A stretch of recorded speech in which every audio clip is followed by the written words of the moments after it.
Welcome to Influential Entrepreneurs, bringing you interviews with elite business leaders and experts, sharing tips and strategies for elevating your business to the next level. Here's your host, Mike Saunders. Hello and welcome to this episode of Influential Entrepreneurs. This is Mike Saunders with Marketing Huddle, and today we have with us Tamara Schenk, who is the Research Director for CSO Insights. Welcome to the program, Tamara. Thanks for having me, Mike. Hey, so tell us a little bit about your role with CSO Insights. Mm-hmm. What does your firm do? Obviously, a research director is very well established in data and research, so give us a little background that way. Yeah, so CSO Insights is the research division of Miller Heiman Group, and we are dedicated to all things sales performance, sales productivity, all the trends that we see in the market, and of course we do research around the question, what is it world-class performers do differently? What really creates impact? So where to focus on to enable sales leaders to make the right next decisions on their normally transformation journey.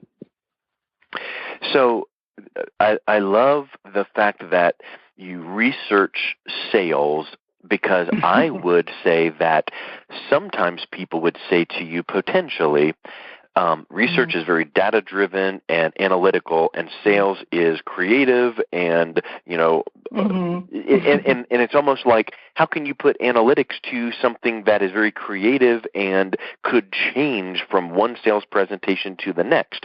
And I think then you kind of have this dotted line connection with, the numbers don't lie, and sales is just a numbers game. And there's some fallacies in both of those thought processes. So what do you find where, there is a wonderful amount of being creative in the sales world, but you have to have it tied many times to the fact that there is research that proves when a top-performing salesperson does this, then here's the result. Mm-hmm. Yeah, exactly. It actually goes back to the question, is sales an art or is it a science? Yeah. If you ask this question 10 years ago, probably many more people would have said, it's all art, yeah. And if you ask the same question nowadays, so a higher percentage will answer, it seems to be science as well. So the truth is of course in both, and we need a balance in that. So if you look at data over the last couple of years, then there are clear patterns what top performers do and what they repeatedly do. And one of the things is, if you run a sales organization, you have to build a scalable platform for production and for performance, and that has to do with having an integrated sales process that is derived from the customer's journey, as really it is customer perspective in it, integrated methodology, and really skilled people, so that you have something that is scalable. Because if you want to grow your sales organization and everybody does something different and you don't know what each single person is doing, how do you want to scale this? It's not working.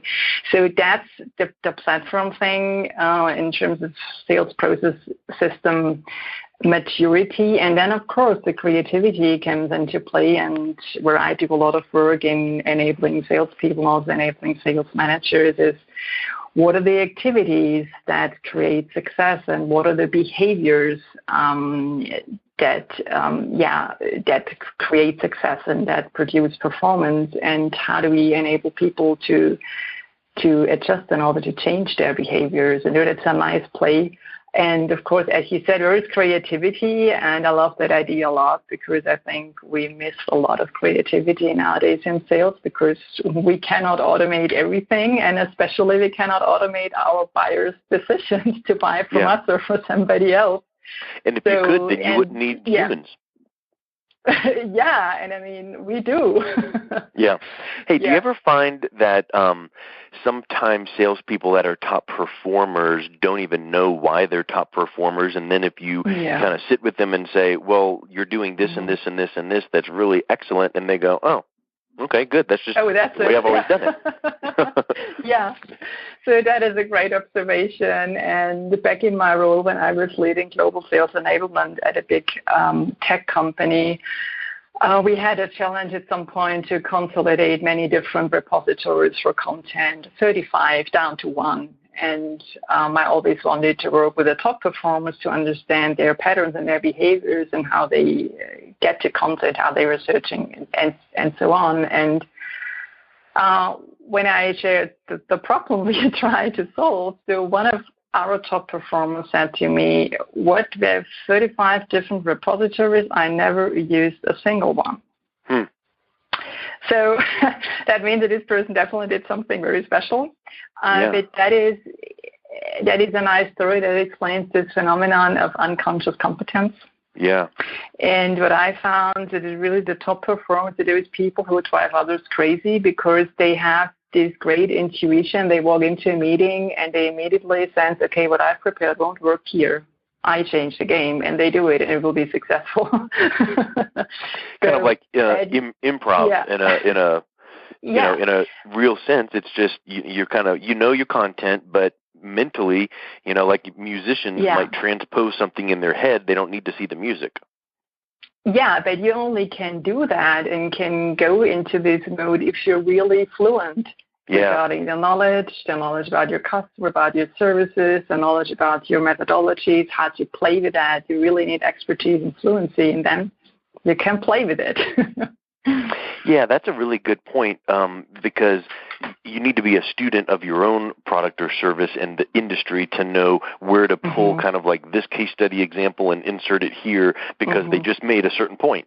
And you might be thinking, oh, no, I wasn't going to use that example till later on, but boy, they brought this up. What do I do? It just needs to be natural and flow. And that's a really big point you bring up, which is you cannot do that if you don't know fluently your own process, your own offering, how you are providing a competitive advantage to your market, because otherwise it's just this memorized speech presentation. Yeah, exactly. And I mean, what we hear a lot, I mean, if you talk to executive buyer roles, they don't want to be presented, so to say. They want to have a conversation, they want to be engaged in it, and if they are not, they're probably not even listening. Well, what do you say to someone? But what you just said about the knowledge about the products and services and how to create an advantage for them, it also has a lot to do with the situational knowledge, not only about the industry, the specific customer, what is their role, what are they trying to achieve, how are they measured, so that you can put that into their context. And that actually creates the differentiation and the value for them. Do you ever find like the newer salesperson that has a lot of, or maybe the sales manager that's trying to train the newer recruits, and they're trying to reference the top performers and show some of those traits to them, and they're following everything that they're doing, but it's still not giving that result? What is the missing ingredient there typically? Yeah, I see two missing ingredients there, and that's a great question. So one is, from an enablement role, you don't do this for the top performers because they don't need it. They will succeed anyway. So if you're providing training, coaching, and enablement services of some kind, you actually do that for the B players. But what I always did in my previous role, I leveraged this stuff with the top performers and said, would that work for you? And is that, maybe for them, so I don't need it, but that makes sense, and maybe pay attention to this and to that. So that's the way to work with that.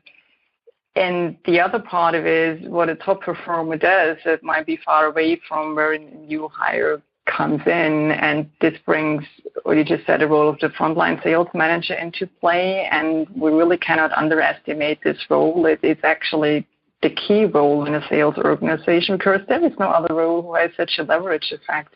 They're leading 6, 8, or 10 salespeople, or even more inside sales teams. And if they don't coach, or if they coach in a way that's not aligned to the enablement efforts you're doing in parallel, that's not creating any value. But if you have sales managers that really know this and know how to develop their people, how to coach them along those lines, that has a great impact and a measurable impact. Yeah.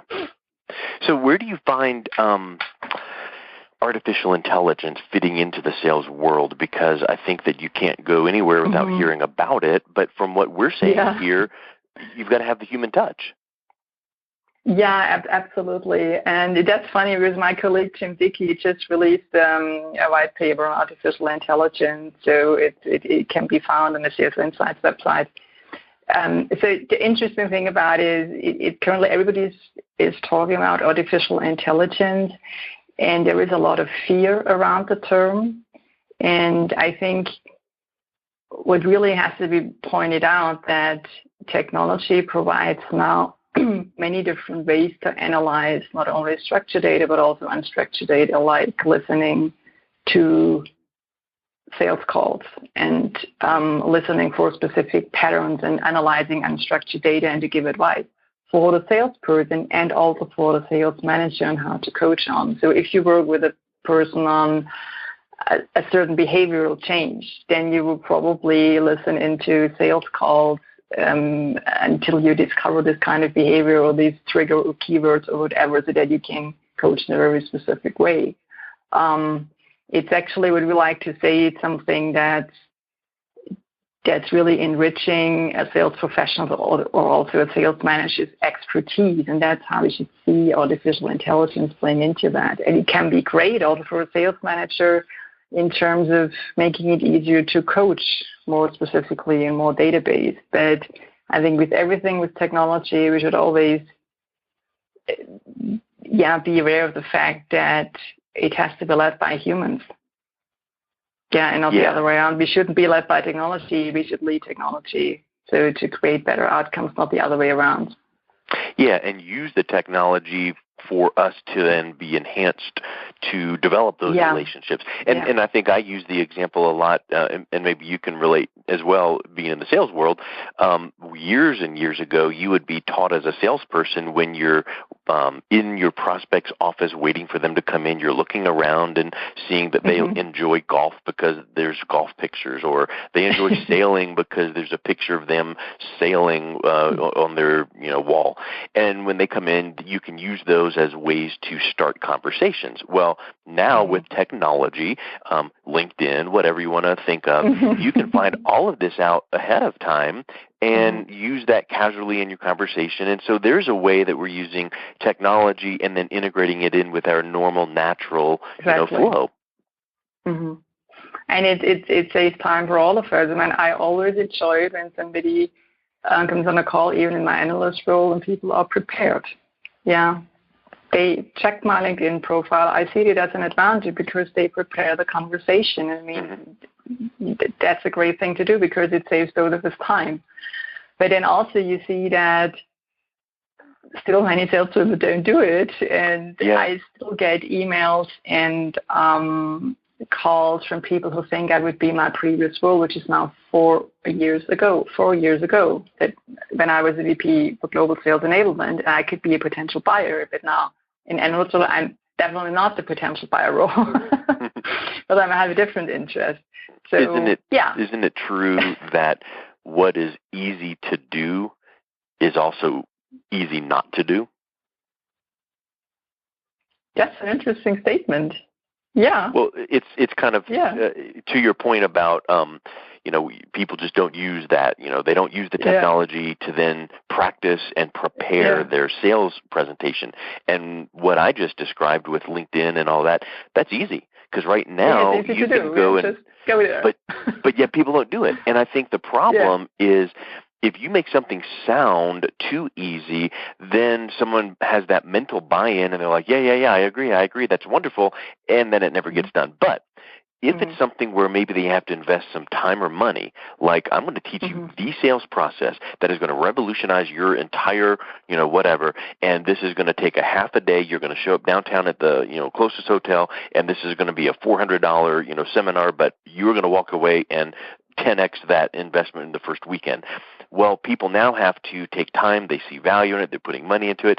And if one of the techniques is what we just described, plus maybe one or two more, maybe they're going, I've got to get some value out of this because I spent time and money. Whereas if you just put it up on a blog post and said, look how cool this is, people go, oh, that was, no big deal. It's free. Yeah, that's very true. I think we need to be careful at how we explain things to not make it sound too easy, or else it sounds trivial. Yeah, but also here I think context matters. So if I look at a LinkedIn profile and don't put that into the context of the opportunity I'm in, or of the goals I want to achieve, or of probably the services I can offer or cannot offer, I mean, that's always the thing, connecting the dots.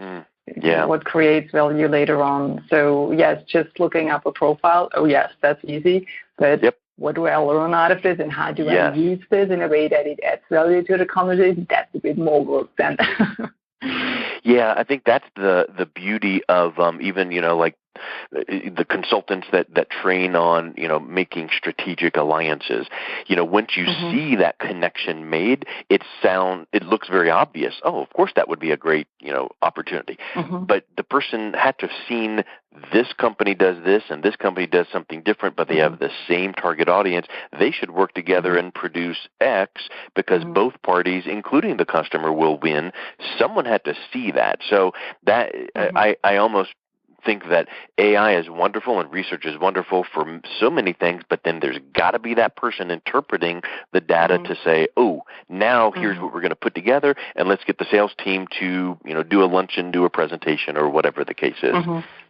Yeah, that's it's digesting the data, taking the learnings out of it. This is why we always try to structure things, always the content we present in a way that's actionable for sales leaders in different roles, that they can say, okay, where am I today? Where do I want to be with my organization a year from now? And how do I envision that? And then what is the next required action to do to get there?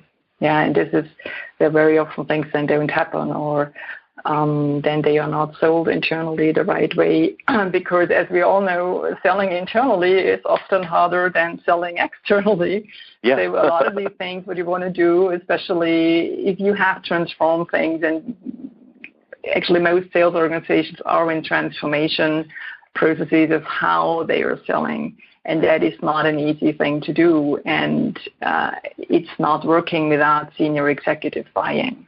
So that has to be sold, and some things are easier to sell internally than others. So, for instance, investments in salespeople are easier to sell, to make a case out of this and say this is what we should do, and that's what the outcome should look like, and that would be the roadmap.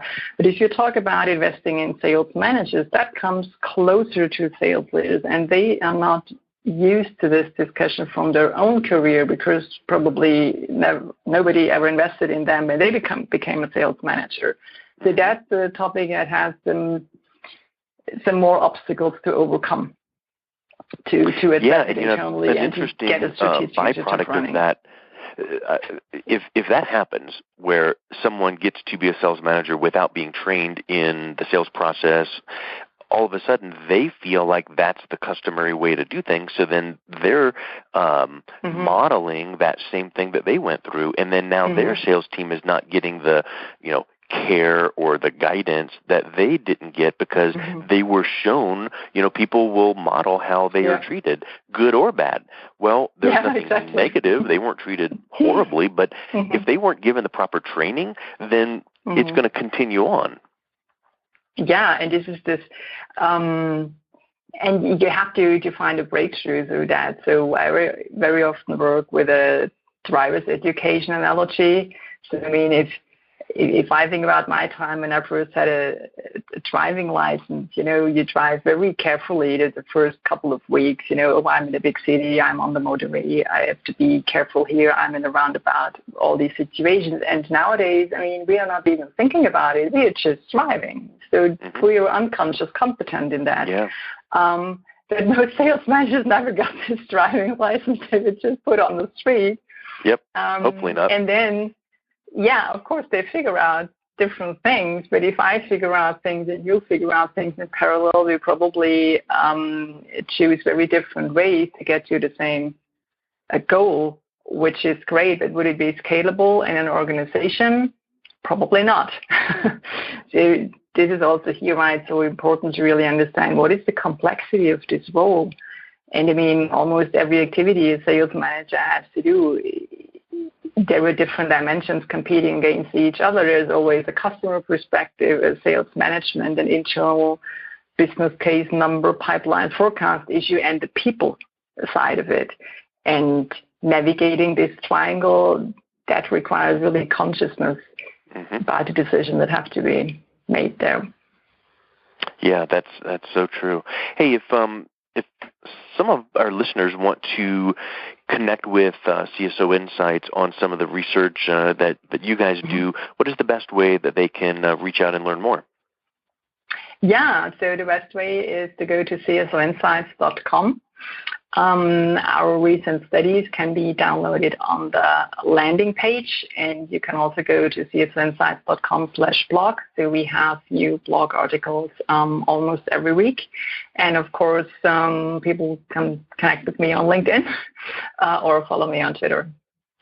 Excellent. Well, Tamara, thank you so much for your time. It was wonderful chatting about this. It's always fun to talk about the cutting edge of sales and industry. So thank you for your time. Yeah, thanks so much for having me, Mike. Thank you. You've been listening to Influential Entrepreneurs with Mike Saunders. To learn more about the resources mentioned on today's show or listen to past episodes, visit www.influentialentrepreneurssradio.com.